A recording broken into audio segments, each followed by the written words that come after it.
In a week where diplomacy and institutional power are being tested on two continents, we bring you the developments that could reshape global order.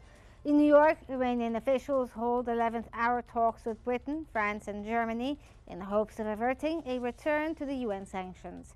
With the snapback mechanism looming, can a deal still be made, or are the lines too rigid to cross?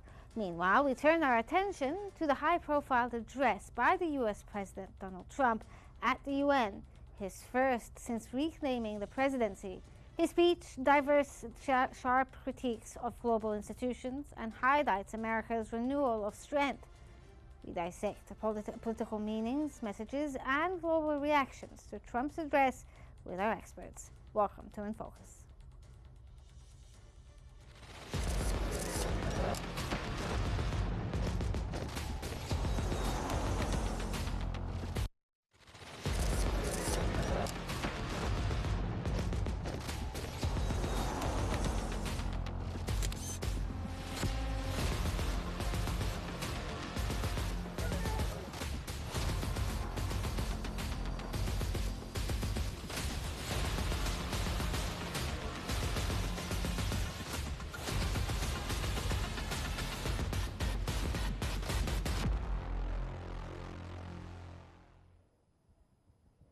Iran and European powers are engaged in urgent talks in New York to prevent the reimposition of UN sanctions over Tehran's nuclear program. According to the National, Iranian Foreign Minister Abbas Araghchi met with the foreign ministers of Britain, France and Germany, alongside EU Foreign Policy Chief Kaja Kallas, to negotiate on uranium enrichment concerns. These discussions aim to delay sanctions pending Iran's restoration of access for nuclear inspectors and renewed talks with the US. Time is running out, with a deadline of September 27th for agreement. Otherwise, sanctions will return automatically. Tehran maintains its nuclear activities are peaceful, but it warns it will take appropriate measures if pressured further. Meanwhile, Iran is strengthening nuclear cooperation with Russia, planning new nuclear power plants, signaling deepening ties amid increasing international scrutiny. The diplomatic outcome remains uncertain as tensions rise.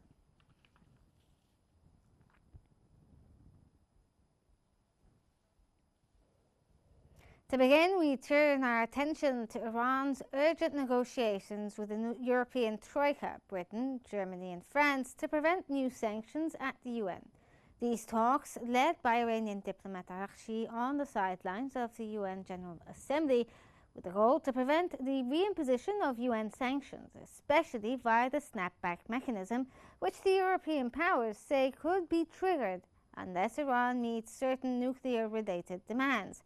To provide more analysis, joining us from Paris is Mr. Mehir Nicholas Razili, Director of the EU ASEAN Centre. Thank you, sir, for joining us here on In Focus. My pleasure. So, Mr. Nicholas, how significant are these last-minute talks between Iran and the European Troika, especially on the sidelines of the UN General Assembly? I'm delighted to join you today. I would say they're not very significant, so I'm not very optimistic.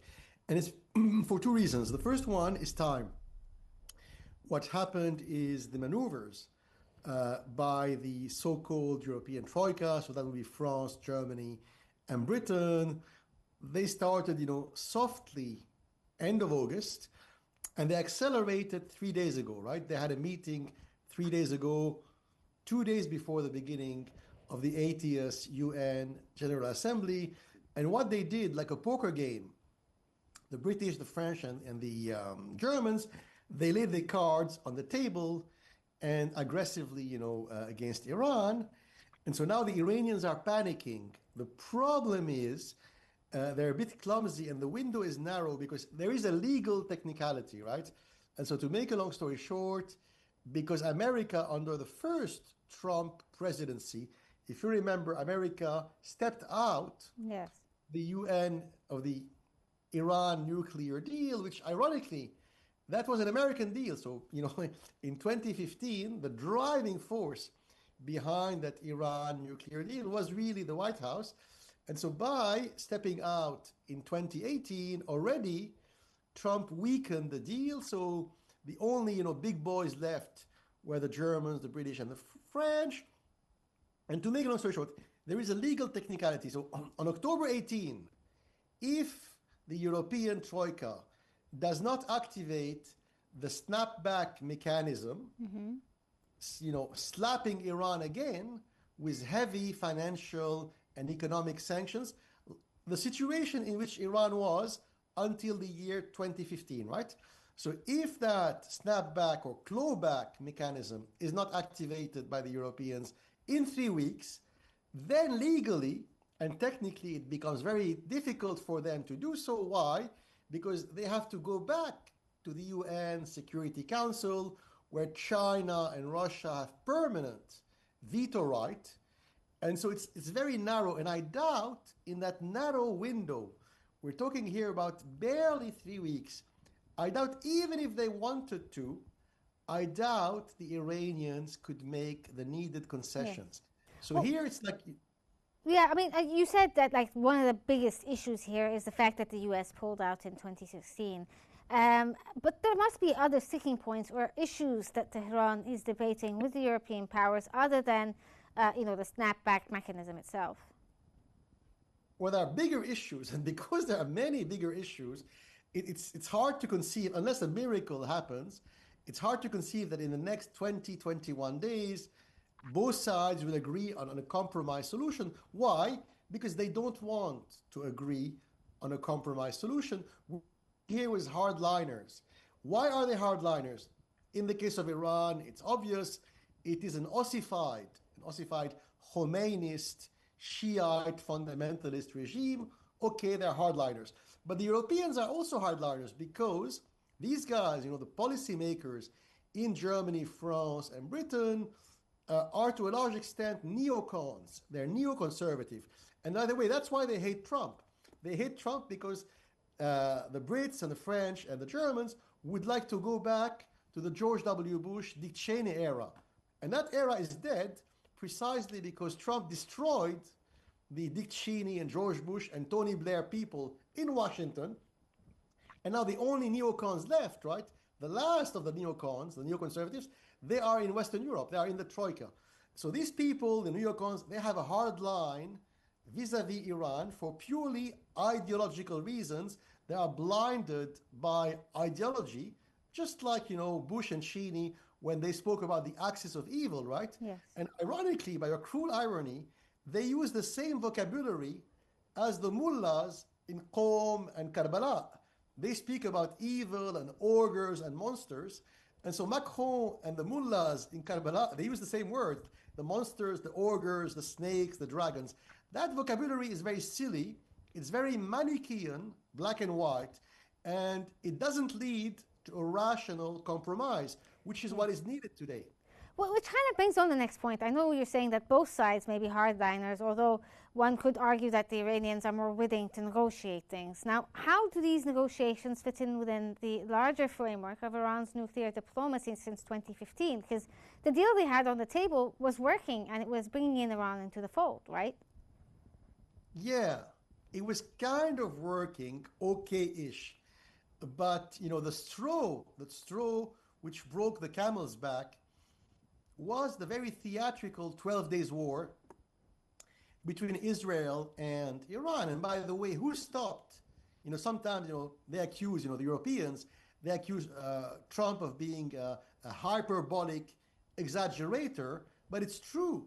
It is Trump who stopped that, war between Iran and Israel, and the Europeans, they would have liked the war to expand, right, even more. So Trump said stop, and he forced the hands of the Israelis and the Iranians. And it's very interesting. If you remember, right before the beginning of the war, which was initiated by Israel after a series of provocations by Iran, but Israel really started the war, the Israelis, the Netanyahu government, they clearly used as a pretext, as a casus belli. So a casus belli is a legal reason in international law you use to start a big war. And so Netanyahu, he used as a casus belli the latest, International Atomic Energy Agency report, which was mildly a little critical of Iran. And the Israelis whole point said, was to blow up the negotiations, right? Look, it's critical. Therefore, I'm bombing the Iranians. Yeah. And so the Iranians, they have a bitter taste in their mouths because that International Atomic Energy Agency, who controls it? Who runs the IAEA? It's not the Israelis, it's not the Americans or the Arabs, it is the Europeans. So most of the high-level echelons of the International Atomic Energy Agency are in the hands of the French and the Italians and the Germans and the Brits. And so they can manipulate the IAEA. So the Iranians say, look, in international law, if you have a lawsuit, you cannot be a party to the lawsuit and a judge. And that's exactly what the Europeans are. They are a judge and a party to the war and the lawsuit. And the poor Iranians, who made many mistakes in the past 10 years, are isolated and they are under pressure, of course. So what kind of leverage do you think, I know you're saying that they control the IAEA, but what other kinds of or forms of leverage does Britain, Germany and France hold when it comes to influencing Iranian decisions today? Not much. So the Iranians made a mistake 10 years ago, by the way, because there was a poison pill. In the Iranian nuclear deal, which was crafted by the Obama White House 10 years ago, and the Iranians did not read the fine print. And so they signed, and now they have that poison pill blowing in their face. But 10 years have passed, and what happened in 10 years? Where the Iranians, they got a lot of money, which was frozen in bank accounts in America, England, Europe, and they got their money back. The problem is they misspent the money. So all these, hundreds of billions of dollars, which the Iranians got 10 years ago, and the fact that the economic and financial sanctions from the West were removed, Iran did not use them smartly. Iran did not profit. Another country may have put that money and that removal of the economic sanctions to good use, to do, to follow pro-growth, pro-economic growth, domestic industry. The Iranians did nothing of that. They squandered 10 years and they invested in Shiite militias in Lebanon, Iraq, and Yemen. And now they are at the end of the road. But they have one thing, the Europeans don't have a lot of leverage. But the Europeans have one card they can play now. It is the new great game. It is the rivalry between America and China, the new great game, or the age of geoeconomics. Trump is focusing relentlessly on that. And the Chinese government is also focusing on that. And guess what? There are only two superpowers left, and Europe is not among them. It's only America and China. And because of that, Iran has a good card to play now. They are at the heart, look at the map, at the heart of the new Silk Road. And the age of geoeconomics, that huge, gigantic rivalry between the American eagle and the Chinese dragon, for them, being in Washington, Central Asia and Iran are very important in that new great game. And so I think Trump is a smart man, and Trump doesn't want to antagonize Iran too much because he doesn't want to push Iran into the arms of China completely. So it's the only card that the Iranians have left. I hope for their sake that they don't squander it. Okay, thank you so much for that. That was Meher Nicholas Fazeli, Director of the EU ASEAN Centre. Thank you so much for your valuable insights and analysis. And as the world watches the precarious Iranian negotiations, all eyes also turn to the United States President Donald Trump's address before the UN General Assembly, the first of his second term. His speech, delivered in a context of global uncertainty, offered insights into America's approach to international institutions and crises. Donald Trump is his name, and he's here to stay. As unlikely, impossible, is now reality.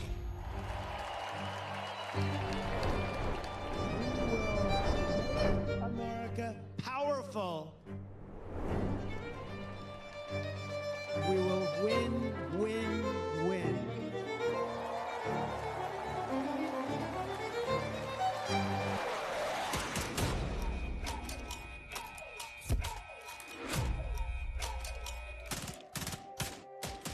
And we will make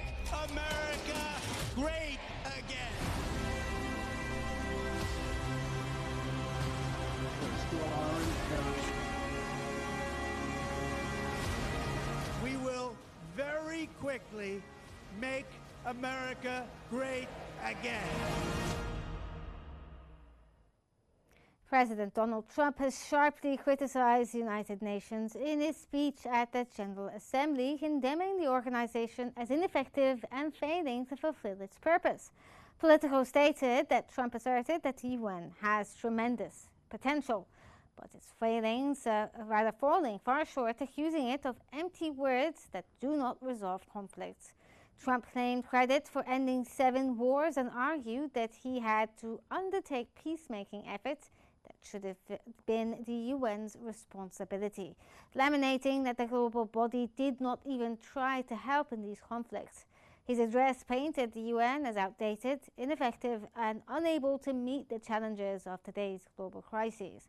Trump's remarks reflected his administration's broader skepticism towards multilateral institutions and were marked by a mix of foreign policy boasts and sharp critiques of international diplomacy. This critique fits into Trump's larger agenda of reshaping U.S. engagement with international organizations and prioritizing an America First approach to global security and diplomacy.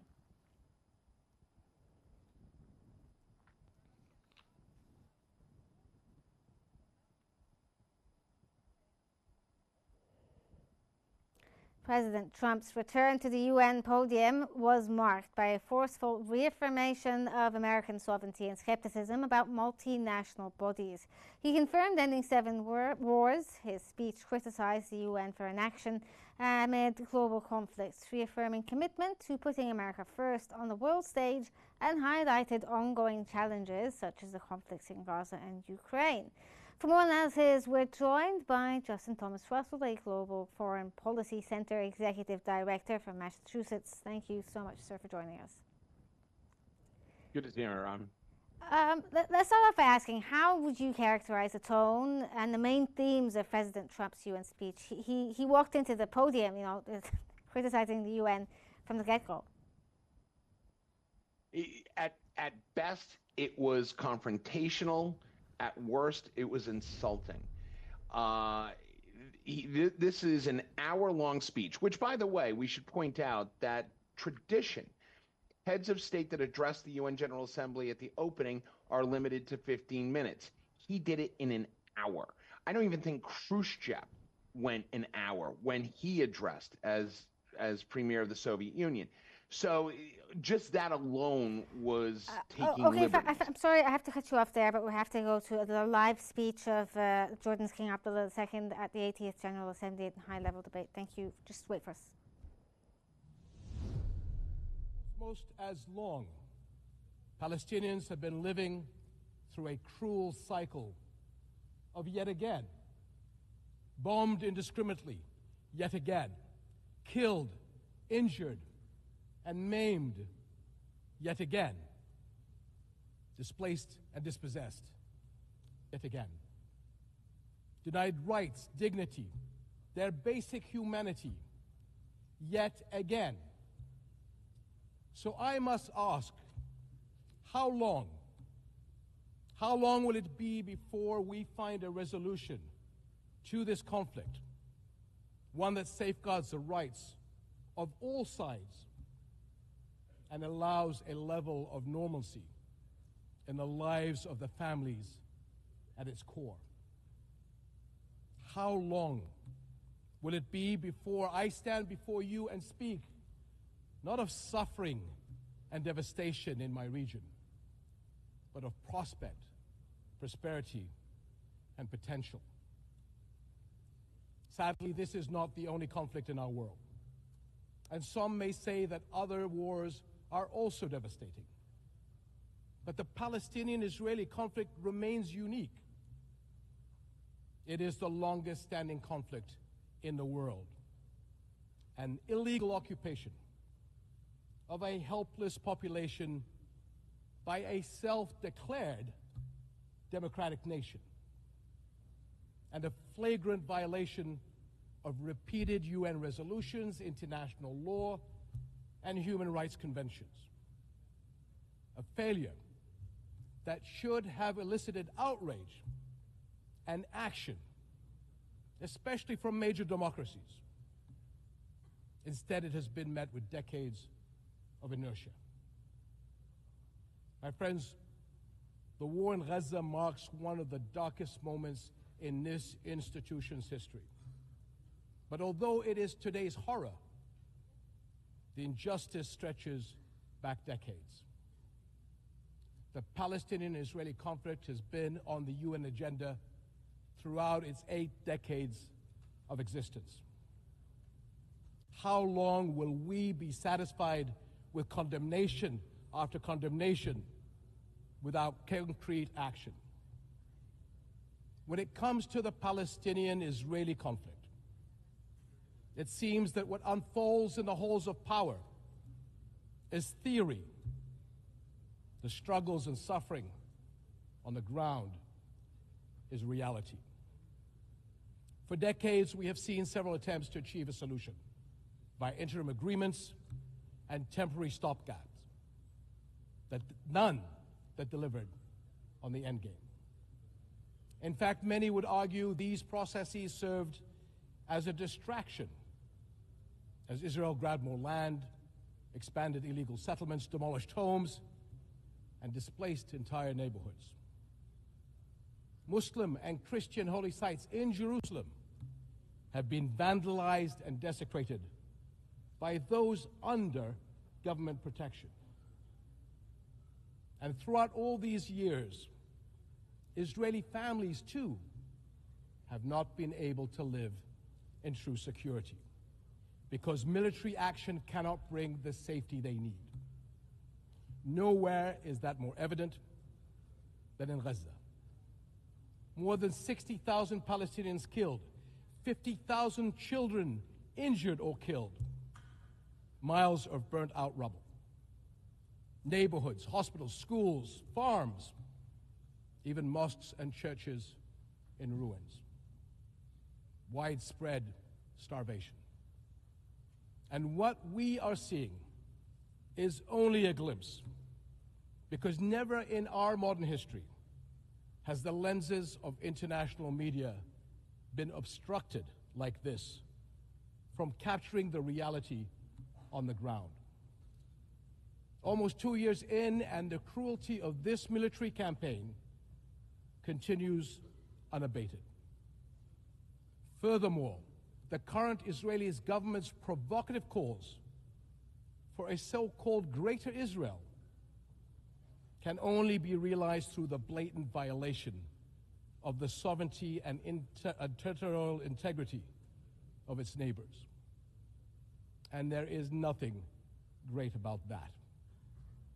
I can't help but wonder if a similar outrageous call were made by an Arab leader, would it be met with the same global apathy?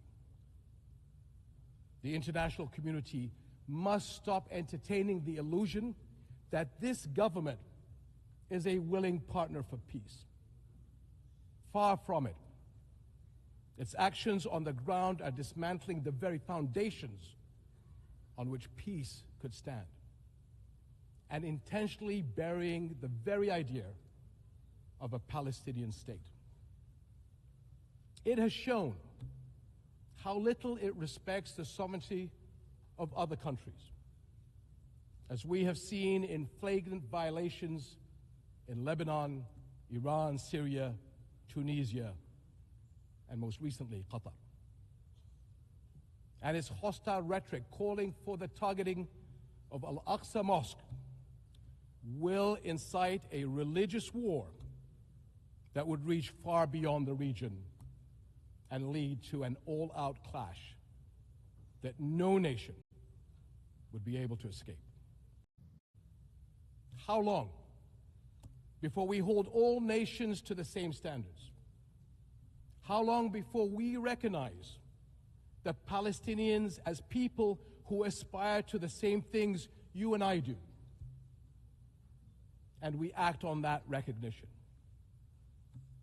How long before we recognize that statehood is not something Palestinians need to earn? It is not a reward. It is an indisputable right.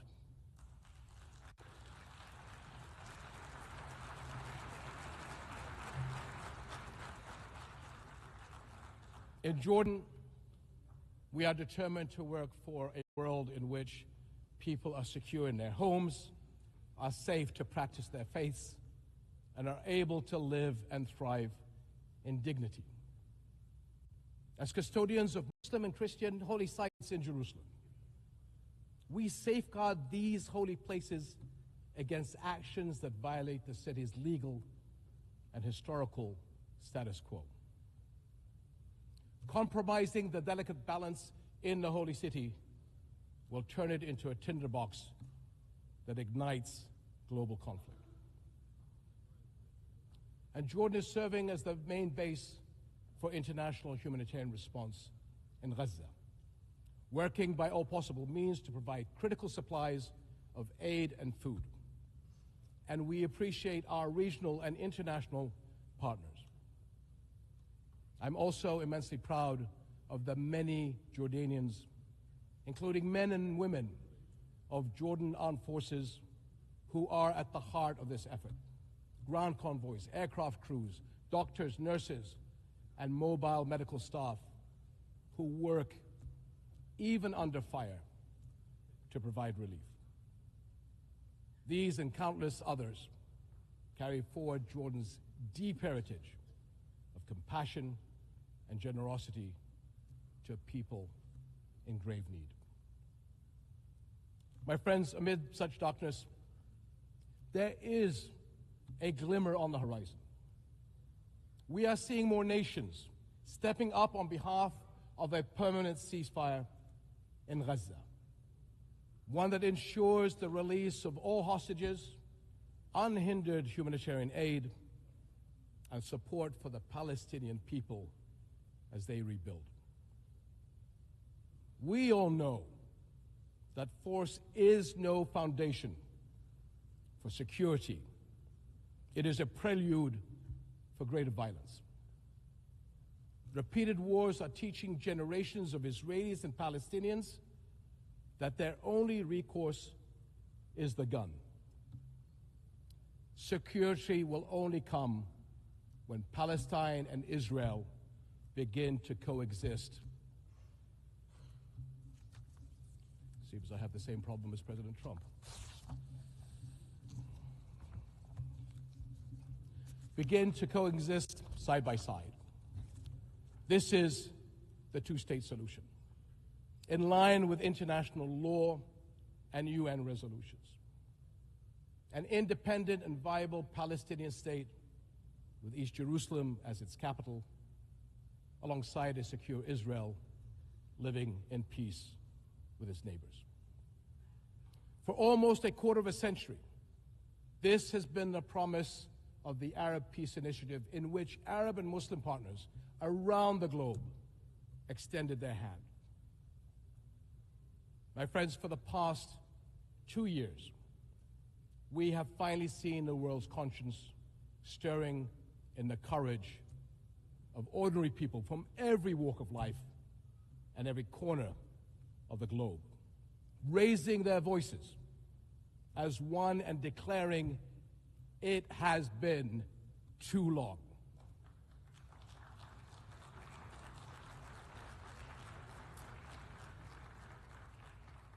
This United Nations must echo that call.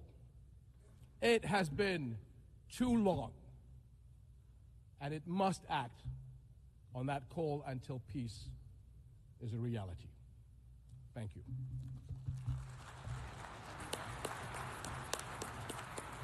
On behalf of the Assembly, I wish to thank the King of the Hashemite Kingdom of Jordan. The Assembly will hear an address by... That was part of King Abdullah II's speech from Jordan. He spoke about Gaza and the suffering there, in addition to the Palestinian-Israeli conflict, and how it was the most unique conflict in the world, as it is the most long-standing conflict in the world that includes an occupation by a self-proclaimed democracy. He said this is the darkest moments of history, And we are seeing in real time the suffering in Gaza unfold, although he said that the reality on the ground is most likely much, much worse, given the media blackout that the Israelis have imposed. He also discussed the Greater Israel Project and how it's a flagrant and outrageous call for violence towards neighboring countries. And he termed the Israeli government, the current Israeli government, not looking or seeking for peace, and asked the international community to better understand this. And he said that the only viable option for peace in the region is through the two-state solution with an independent Palestinian state and East Jerusalem as its capital. And this brings us to the end of our program, where the program explored two pivotal moments in the United Nations: the fraught Iranian-European talks on nuclear sanctions and President Trump's symbolism-heavy UN address. This shows us how complex the current diplomacy world is and how global stability in 2025 is on the edge. As the international community faces uncertain paths forward, understanding these developments is more crucial than ever. This brings us to the end of our episode of In Focus. I'm Rehan Morsi. Thank you so much for watching.